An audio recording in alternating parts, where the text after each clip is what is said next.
quoi ce mécanisme de neurulation secondaire? Eh bien,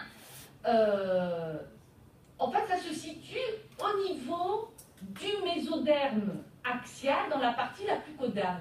Si vous vous souvenez de votre cours d'avant-hier, la partie axiale de la partie la plus postérieure donc, du mésoderme, c'est quoi? C'est l'éminence caudale. D'accord?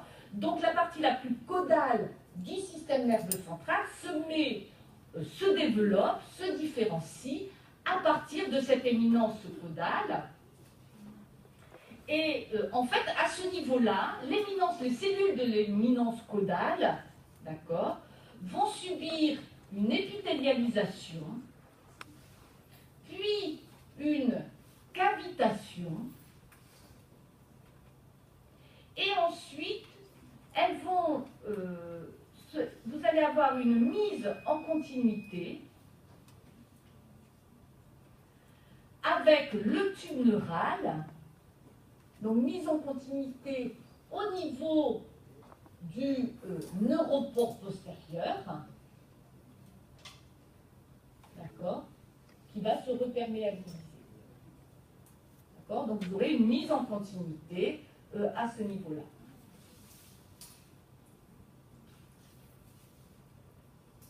Alors, si on reprend ça sur les schémas, donc ici, une vue supérieure de notre ganglion qui est constituée à ce stade-là, donc, de ces 3 feuillets définitifs.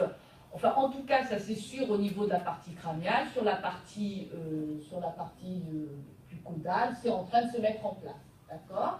3 feuillets définitifs avec l'ectoblaste en bleu, le mésoblaste en rouge et l'entoblaste ici en vert. D'accord? Et ce qu'on observe, c'est-à-dire dans la région médiane, on observe un épaississement, alors qu'on va mieux, voilà, on observe un épaississement de l'ectoblaste. D'accord? Épaississement de l'ectoblaste qui, comme je vous l'ai dit, apparaît être très large dans la partie crâniale et puis devient plus effilé dans la partie caudale. Cette plaque neurale, eh bien, elle est constituée de ce qu'on appelle le neurectoblaste. Le neurectoblaste qui est un épithélium pseudostratifié cylindrique, d'accord, et qui porte le nom aussi de neuroépithélium. Et c'est à partir de ces cellules que se mettront en place la quasi-totalité des cellules du système nerveux central, c'est-à-dire les neurones, et puis vous verrez les cellules gliales, hormis les cellules microgliales. Donc cette plaque neurale, je vous ai dit donc ensuite donc formation de cette plaque neurale, et on va observer ensuite d'une part alors une invagination de ce neurectoblaste en profondeur, d'accord, et une surélévation des bords latéraux de cette plaque, d'accord, surélévation donc avec des bourrelets latéraux qui constituent ce qu'on appelle les lèvres dorsales, qui dont les cellules vont se mettre notamment à exprimer des N-cadérines, qui vont entraîner donc des interactions fortes entre les cellules neurectoblastiques situées de part et d'autre de cet axe longitudinal médian, qui vont venir adhérer les unes les autres, entraîner donc la fermeture de l'ouverture dorsale de ce tube et le détachement de ce tube de l'ectoderme de surface. D'accord? Donc quand le tube neural s'est détaché, donc, de l'ectoblaste, eh bien le feuillet ectoblastique devient l'ectoderme, et donc le tube neural, lui, constitue ce qu'on appelle le neurectoderme. D'accord? Qu'est-ce qui se passe d'autre? Je vous ai dit, latéralement sur les bords donc de ce tube neural, eh bien vous avez à la jonction donc des cellules du tube neural et des cellules de l'ectoderme, vous avez la formation des crêtes neurales qui, donc du côté droit et du côté gauche, qui très rapidement eh bien, vont se détacher et ensuite aller coloniser le mésoderme pour donner notamment donc, le système nerveux périphérique. D'accord? Donc le tube neural, lui, donne le système nerveux central. Système nerveux central, c'est quoi? C'est le cerveau et la moelle épinière. D'accord?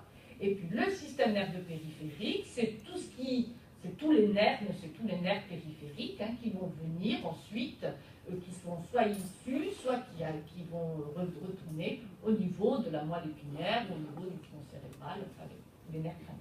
D'accord?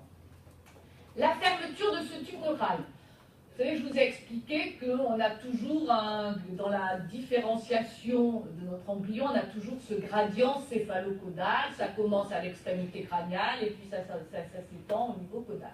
Alors, pour la fermeture du tube neural, c'est un peu différent.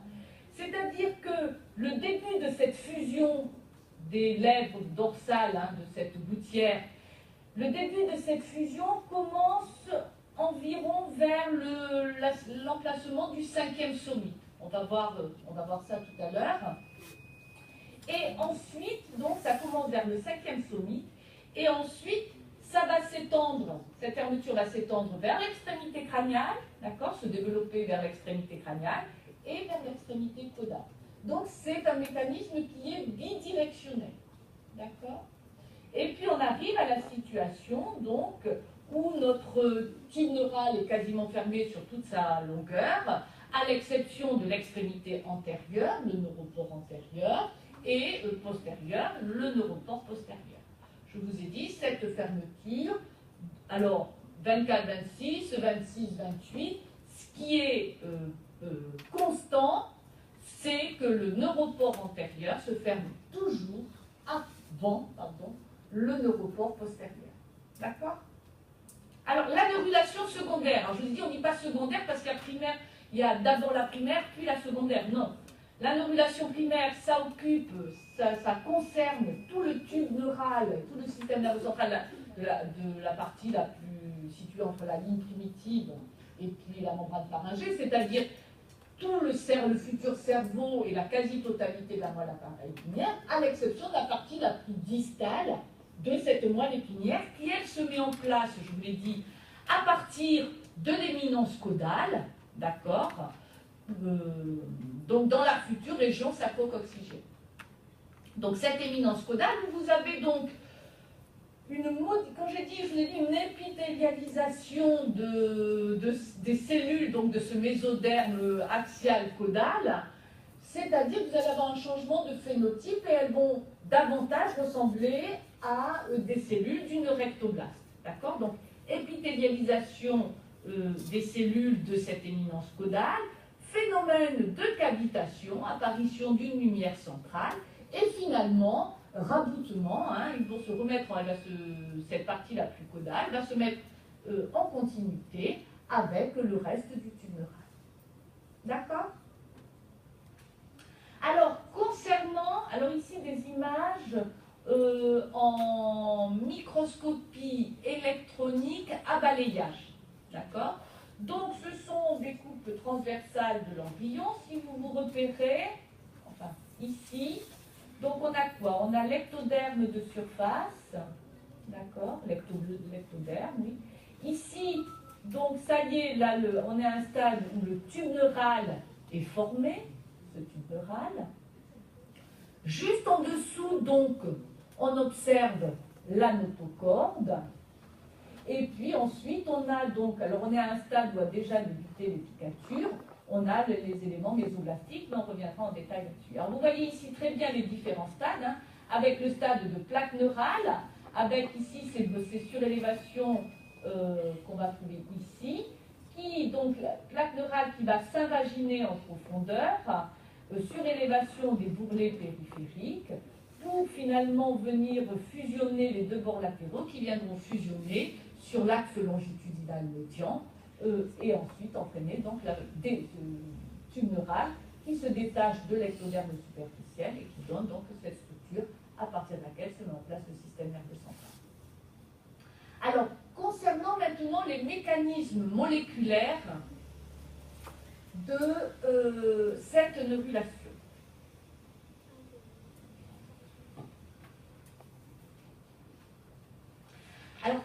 se fait l'induction de la plaque neurale.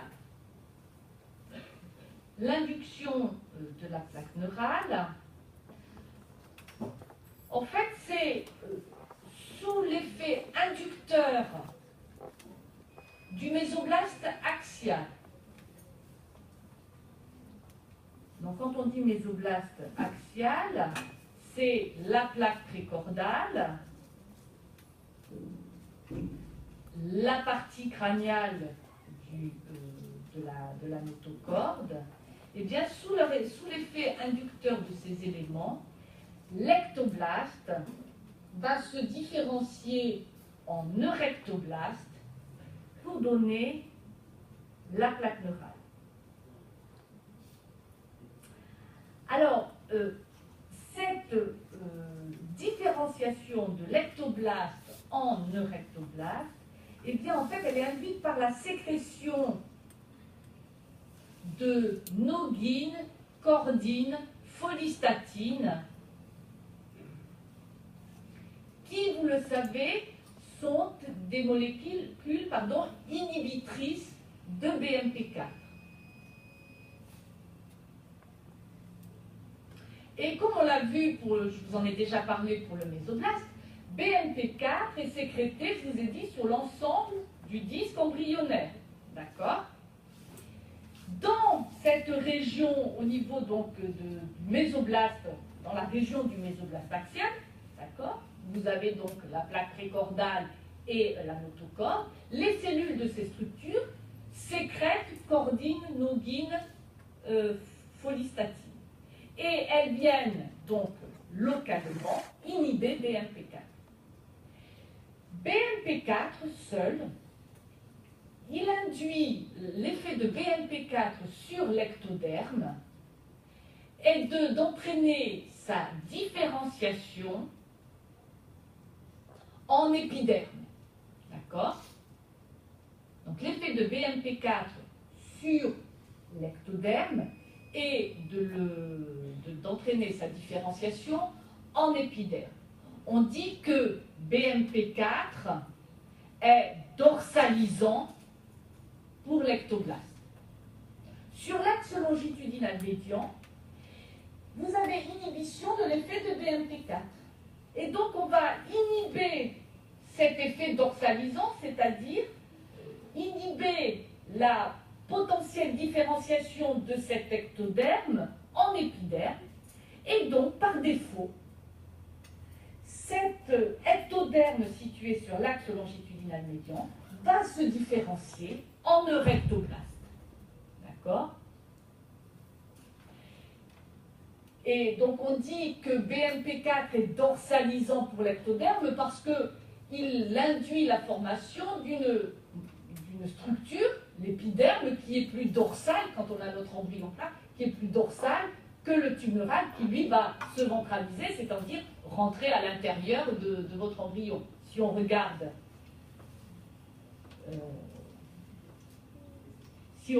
ici, ça préfigure, pardon, cette région-là préfigure le futur dos de l'embryon, hein, d'accord?